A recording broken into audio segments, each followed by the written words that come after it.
Students, इस video में हम करने वाले हैं lecture number 5 of chapter structure of atom और हमारा टॉपिक है डिस्कवरी ऑफ न्यूट्रॉन।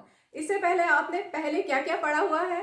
आपने पढ़ा था कैथोड रे एक्सपेरिमेंट जिसमें इलेक्ट्रॉन्स की डिस्कवरी हमने पढ़ी थी, थॉमसन ने किया था। फिर हमने एनोड रे एक्सपेरिमेंट किया था जिसमें हमने प्रोटॉन्स की डिस्कवरी देखी थी और ई गोल्डस्टाइन ने वो एक्सपेरिमेंट परफॉर्म किया था। ठीक है, तो इससे ये दोनों एक्सपेरिमेंट से हमें ये पता चल गया था कि इलेक्ट्रॉन्स नेगेटिवली चार्ज हैं, protons positively charge and as a whole atom neutral.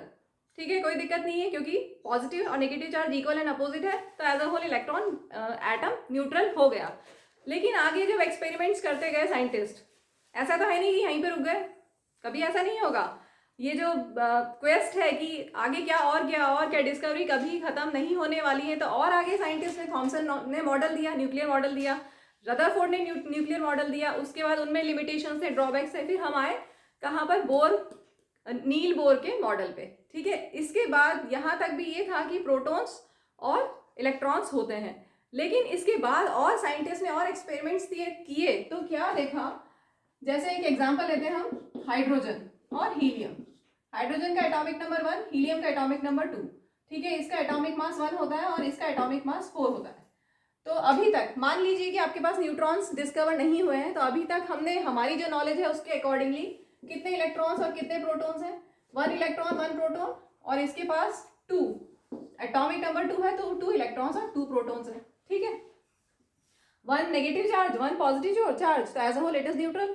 Helium के पास 2 negative charge 2 positive charge, so as a whole it is neutral. तो इसमें कोई डाउट नहीं है। लेकिन जब उन्होंने एटॉमिक मास कैलकुलेट किए तो एटॉमिक मास में उन्हें क्या मिला, हाइड्रोजन का एटॉमिक मास 1U और हीलियम का एटॉमिक मास 4U।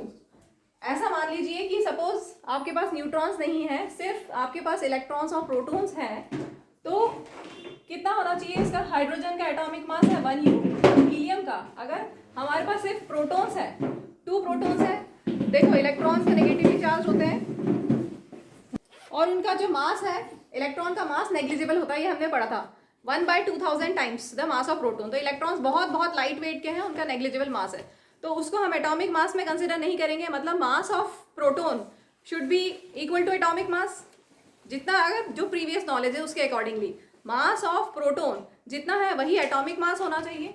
तो मास ऑफ प्रोटॉन था 2U, ठीक है, 2 मास ऑफ प्रोटॉन 2, तो उसका एटॉमिक मास भी 2 होना चाहिए था, लेकिन एटॉमिक मास 2 नहीं मिला। इसका मतलब कुछ और भी है एटम में, जिसकी वजह से इसका एटॉमिक मास 2 ना होके 4 हुआ। ठीक है, तो और एक्सपेरिमेंट्स करते करते साइंटिस्ट ने, जेम्स चैडविक ने 1932 में न्यूट्रॉन्स डिस्कवर किए। कैसे किए, उन्होंने एक्सपेरिमेंट परफॉर्म किया। ऐसा नहीं है कि उन्होंने किया, और भी साइंटिस्ट लगातार करते जा रहे हैं। ठीक है, जैसे अभी हमने पढ़ा है कि एटम्स इनडिविजिबल नहीं है, एटम्स में सब एटॉमिक पार्टिकल्स होते हैं, इलेक्ट्रॉन्स, प्रोटॉन्स और न्यूट्रॉन्स। ठीक है, तो ऐसा नहीं है कि अब इलेक्ट्रॉन्स, प्रोटॉन्स और न्यूट्रॉन्स है तो उसके बाद कुछ नहीं, उसके बाद हो चुका है। प्रोटॉन्स और न्यूट्रॉन्स को फर्दर डिवाइड कर सकते हैं इनटू क्वार्क्स, प्रोटॉन्स और न्यूट्रॉन्स को फर्दर डिवाइड कर सकते हैं इनटू क्वार्क्स, और quarks is not the end of the story. इसके बाद और एलिमेंट्री एंटिटीज आ सकती हैं जो इनसे भी और छोटी हो। ठीक है, तो ये कभी खत्म नहीं होने वाला। हो सकता है आप में से ही कोई आगे का कुछ, इसके बाद का कुछ डिस्कवर करे, बिल्कुल हो सकता है। ठीक है, तो हम यहाँ पर आते हैं, जेम्स चैडविक ने 1932 में एक्सपेरिमेंट परफॉर्म किया। इन्होंने बेरिलियम लिया, बेरिलियम को बम्बार्ड किया with alpha particles. Alpha particles आपने पढ़ा था, हीलियम में ही अगर वो 2 इलेक्ट्रॉन लूज कर देता है तो He2+ फॉर्म होता है।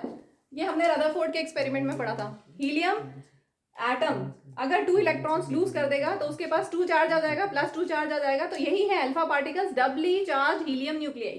ठीक है, तो अगर बेरिलियम को बम्बार्ड, उन्होंने, जेम्स चैडविक ने क्या किया, बेरिलियम को बम्बार्ड किया विद हीलियम मतलब अल्फा पार्टिकल्स। बेरिलियम को बम्बार्ड किया उन्होंने, बेरिलियम की एक रॉड उनके पास थी, उसको बम्बार्ड किया अल्फा पार्टिकल से। ठीक है, अल्फा पार्टिकल्स मतलब He2 2 नीचे मैंने लिखा है दैट इज एटॉमिक नंबर, और जो ऊपर लिखा है that is atomic mass.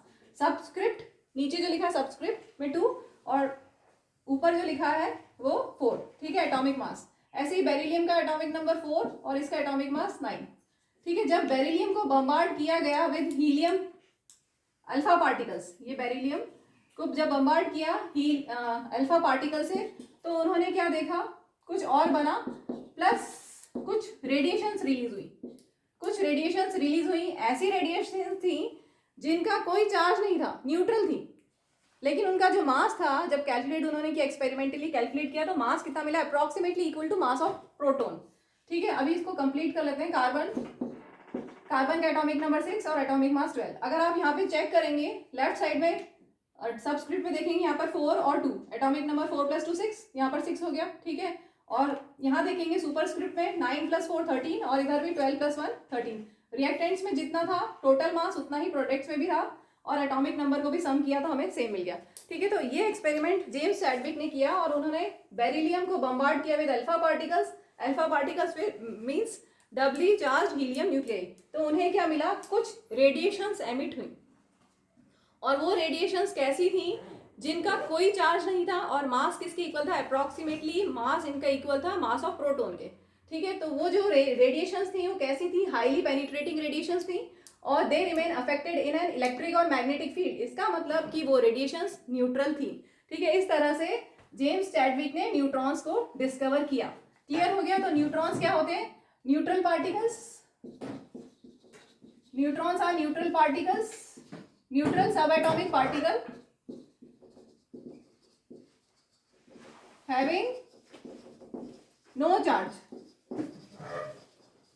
and mass nearly equal to mass of proton। आपकी टेक्स्ट बुक में इतना ही है न्यूट्रॉन के बारे में। वैसे तो बहुत कुछ डिटेल में किया जा सकता है, एक बार बुक से देख लेते हैं।